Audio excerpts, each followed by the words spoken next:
Bom, meu nome é Neiva Lago Reis Godoy.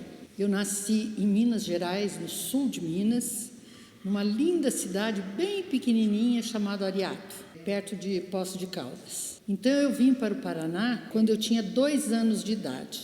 Por isso eu me considero mais paranaense do que mineira. Eu vim com a minha mãe, meu pai e minhas 3 irmãs para uma cidade chamada Arapongas, no norte do Paraná.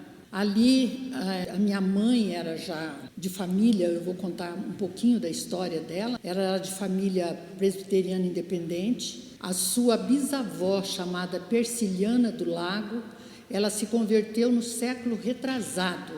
E ali, naquele lugar, no sul de Minas, numa fazenda, ela entregou a vida a Jesus, teve uma experiência muito bonita de conversão.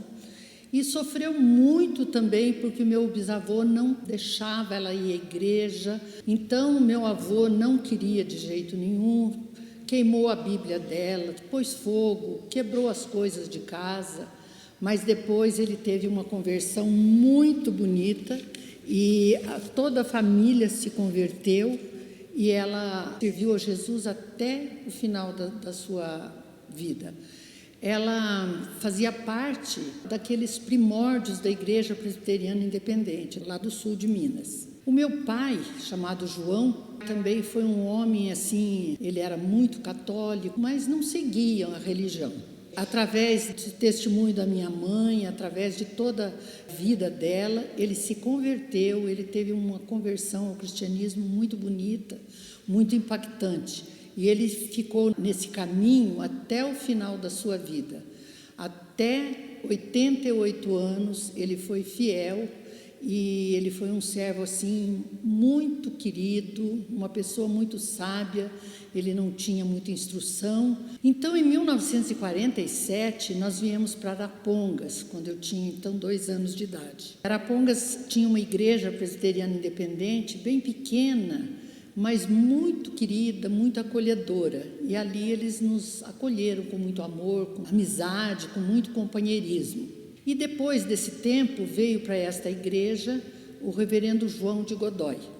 João de Godoy, a sua esposa, Dona Vaste Lopes de Godoy, e seus 5 filhos. Todos eles são de saudosa memória. Eles fizeram parte da nossa vida por muitos e muitos anos, até realmente todos morrerem, porque além da amizade que nós tínhamos, o reverendo João de Godoy também foi meu professor de português, e ele era professor, mas ele era pastor em tempo integral, dava aula também, e o melhor professor que eu já tive, e por coincidência foi meu sogro também. Eu casei com o filho dele, o 4º filho dele, e por influência dele, e porque eu gostava tanto das aulas dele, eu fui ser professora de português. Eu fui fazer a faculdade, fiz a faculdade lá em Arapongas, e fiz concurso para o Estado, e hoje sou aposentada da rede pública de ensino. Então, o reverendo João de Godoy, em 65 foi que nós nos casamos, e aí eu tive 3 filhos, o Igor, o Yuri e a Simone. Tenho 6 netos e 2 noras, um genro, e já temos 3 agregados. Cada hora vem mais um. Então, esses que eu chamo agregados são aqueles que Deus me presenteou mais ainda. Então, é uma família assim bastante unida, nós vivemos fazendo reunião, temos assim uma amizade muito grande uns com os outros. O meu filho do meio mora em Santa Catarina, ele foi criado, todos eles foram criados aqui na igreja. A Simone fez profissão de fé, que é a mais nova, e foram batizados aqui. O mais velho, que é o Igor, ele foi batizado pelo reverendo Matias Quintela de Souza. Até no dia do falecimento do meu marido, eu falei: Matias, você não lembra, mas foi você que batizou o meu filho. Ele falou: meu Deus do céu, isso lá em Arapongas, que ele era meu pastor também. Então, meu marido faleceu em 2022 e depois de 57 anos de casamento. Ele ficou 13 anos doente e no final foi muito, muito complicado. E ele se afastou muito de Deus, sabe? Ele falava que não cria, que não acreditava. Ele vinha aqui na igreja comigo às vezes, mas eu sabia que ele cria. No final, ele teve uma volta para Deus assim maravilhosa, nos 3 últimos meses da sua vida. Então, as orações da minha sogra, as orações do meu sogro, e todos nós, e as minhas, e dos meus filhos, eu esqueci de falar, o Yuri é da Igreja Batista lá em Joaçaba, muito fiel também a Deus, teve uma experiência, se converteu de uma forma muito bonita e é um homem de Deus. Eu tenho certeza que aqueles que ainda não se chegaram, vão se chegar a Deus, porque o Espírito Santo pode fazer isso e muito mais, pode alcançar cada um. Então, desde criança, na adolescência, desde adulta, eu tenho seguido caminhos do Senhor, tenho procurado seguir os caminhos do Senhor. E tenho participado de bastante coisas aqui na igreja. Esse é um privilégio que eu tenho de estar aqui nesta igreja há 48 anos. Então, aqui eu tive muitas e muitas experiências, por isso eu me sinto muito privilegiada. Nós viemos aqui para Curitiba em 1976, foi uma época muito difícil de adaptação, porque deixamos nossa família, pai, mãe, etc. Mas aqui nós encontramos uma igreja acolhedora. Nesta época, quem era o pastor aqui era o pastor Eliseu, então de saudosa memória também. O pastor Eliseu foi um pastor que, além de pastor, ele foi um amigo, ele foi um companheiro em horas muito difíceis da nossa vida, ele esteve sempre ao nosso lado. E nós tínhamos uma classe chamada classe Débora, isso há muitos e muitos anos, depois nós recriamos uma classe Débora, mas a escola dominical foi extinta e nós ficamos com muita saudade, sabe, porque ali era um lugar maravilhoso, aquela classe nossa. Eu também fui diaconisa há muitos anos e hoje eu estava falando para a Gesualda que também participei bastante do Desperta Débora, era coordenadora do Desperta Débora aqui há alguns anos. Então, a gente só tem gratas lembranças desta igreja. Depois foi a vez, depois do pastor Eliseu, foi a vez do pastor Carlos, que eu tive o privilégio de ter, ele foi meu pastor durante quase 30 anos. Então, ele e a Toninha são amigos até hoje, amigos de verdade. Acho que em janeiro eu vou lá na casa deles, lá no estado de São Paulo, e nós temos assim uma amizade muito grande. Então, algumas coisas alguns momentos muito difíceis da minha vida, eles estiveram juntos.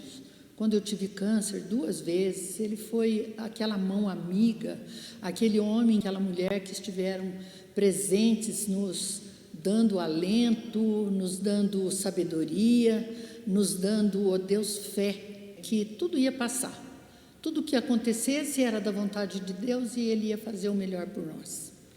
Então, esses ministérios então, de ensino, de liderança, aqui fui presidente da mesa diaconal também bastante tempo, e tudo isso, gente, com todas as nossas imperfeições, com tudo aquilo, por isso que eu falo para as pessoas, faça aquilo que Deus te chamou para fazer, faça.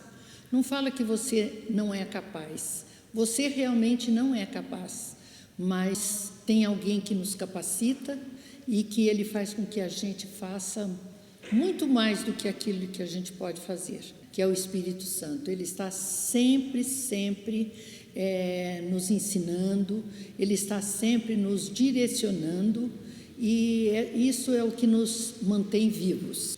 Eu não posso citar aqui todas as coisas maravilhosas que aconteceram aqui nesses anos todos, nessas décadas todas, porque seriam incontáveis. Foram vidas transformadas, transformações de vidas assim, que a gente olha assim e fala, meu Deus, mas não é a mesma pessoa. Foram então conversões, vidas restauradas, casamentos consertados, curas milagrosas, saúde totalmente recuperada.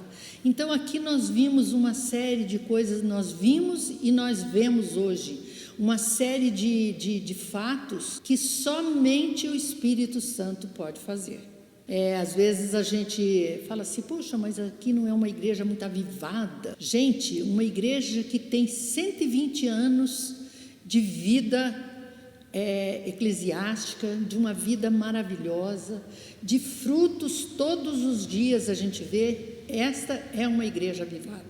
É uma igreja que tem o Espírito Santo realmente falando a todos nós. Nos nossos grupos, gente, nas nossas células, a célula é uma coisa muito boa, é um lugar onde a gente encontra refrigério, a gente se diverte, a gente aprende a palavra.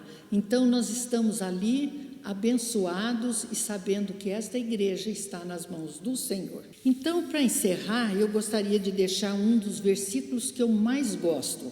Ele se encontra em Lamentações 3, 21. Eu quero trazer à memória tudo aquilo que pode me dar esperança. Esse versículo fala profundamente ao meu coração.